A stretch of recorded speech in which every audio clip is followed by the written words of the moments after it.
आइए हम बातें करते हैं चार्ल्स के नियम के ऊपर। चार्ल्स के नियम के बारे में चर्चा करते हैं। बोल्ट्ज के दो हमने बता चुके हैं आपको।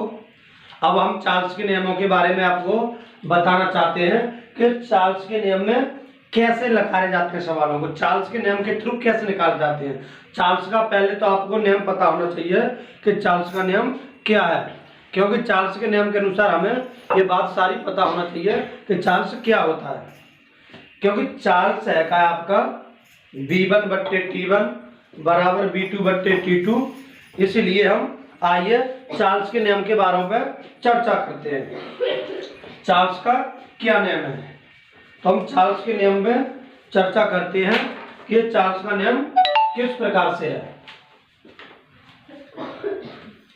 एक गैस के कुछ भार का आयतन, यानी एक गैस के लिए कुछ भार का आयतन, कुछ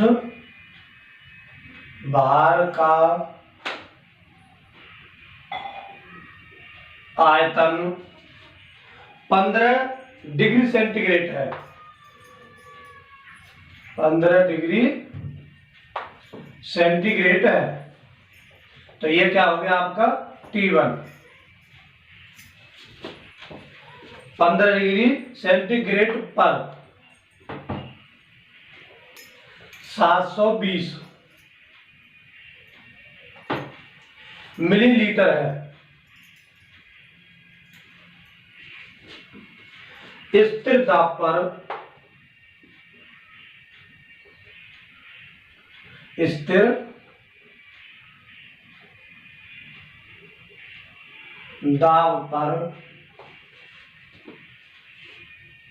समान भार की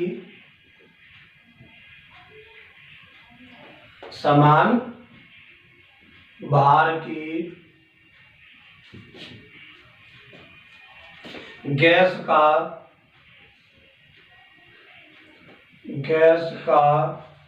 960 ml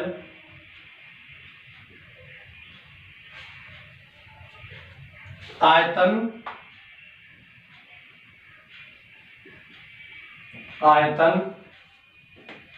किस ताप पर होगा, किस ताप पर होगा। देखिए हम बातें करते हैं, सवाल है हमारा एक गैस के लिए कुछ भार का आयतन 15 डिग्री सेंटीग्रेड पर 720 ml है। स्थिर दाब पर समान भार की गैस का 960 मिलीलीटर आयतन किस ताप पर होगा। तो हम इसमें सबसे पहले उन वैल्यूओं को छांटते हैं और ये ब्रेन में घुमाते हैं कि ये सूत्र ये सवाल किसके थ्रू निकलेगा, यानी किस सूत्र के द्वारा निकलेगा। तो सीधी बात है, इसमें अब टेम्परेचर की भी बातें करने लगा और प्लस आपकी दाब की बातें करने लगा, और तो कुछ है नहीं है, क्योंकि उसने आयतन की बात की है और उसने टेम्परेचर की बात की है, और टेम्परेचर की और आयतन की बात चार्ल्स के नियम में होती है। ये आपने हेडिंग अच्छे से पढ़ी होगी। तो आइए हम सवाल को हल करते हैं। पहले इसमें से छांट भी लेते हैं। हाँ देखो T1 15 हो गया आपका, और आपका यानी आयतन V1, यानी ये हो गया V1। स्थिर दाब पर समान भार की गैस का आयतन ml, यानी ये हो गया आपका V2। निकलवा क्या रहा है आपका T2।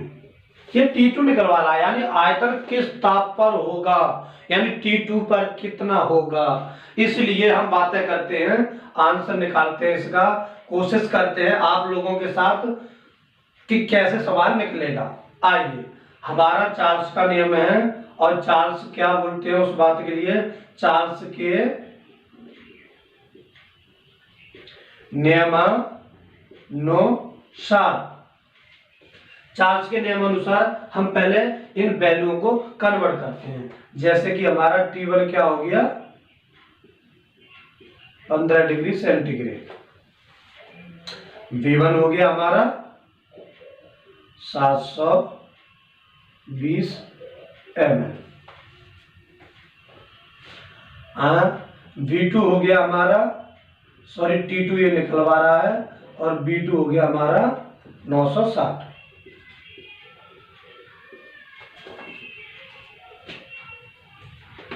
हमारा टेम्परेचर 15 डिग्री है, उसमें हम ऐड कर देते हैं 273 को, तो ये हमारा निकल के आ जाएगा 15, 5 और 3 8,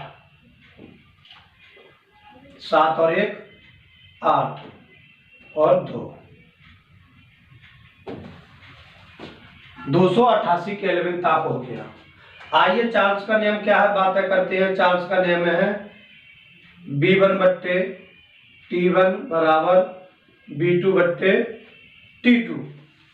इन वैल्यूओं को इस फॉर्मूला में हम रख देते हैं, तो रखते हैं। आइए, B1 की वैल्यू कितनी दे रखी है हमारी 20/T1 कितना दे रखा हमारा 288 बराबर B2 960/T1 निकलवा रहा है। कैंची का गुणा कर दो एक दूसरे में, इसका इसमें कर दो, इसका इसमें कर दो। आइए नए सिरे से करते हैं हम,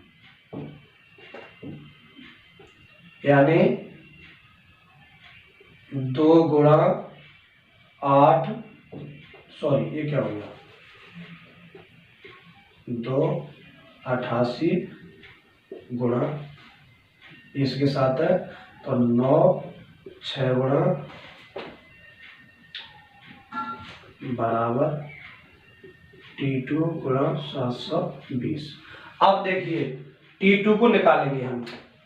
T2 को निकालने के लिए ये हमें क्या करना है, ये यूं ही रहेगा बट्टे 720 720 आ गया। इससे इसे काट दो, और देखो सम वैल्यू किसी से किसी को काट दो, किसी को किसी से काट दो। देखो हल्का कर लो इसे,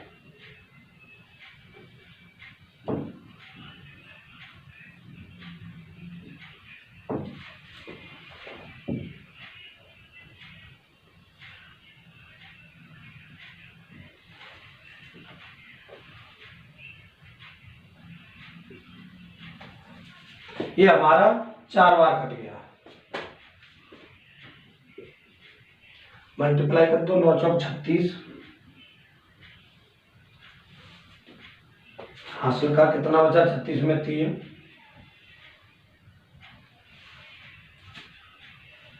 सॉरी गलती होगी, ऐसे नहीं है।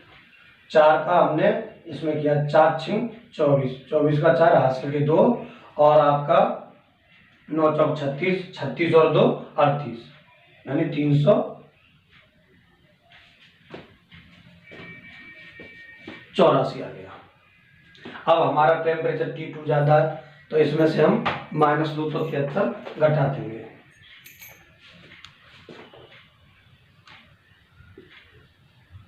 घटा दो, एक बचा, एक बचा और एक बचा। आंसर कितना निकल के आ गया हमारा T2 बराबर 111 सेंटीग्रेड टेम्परेचर।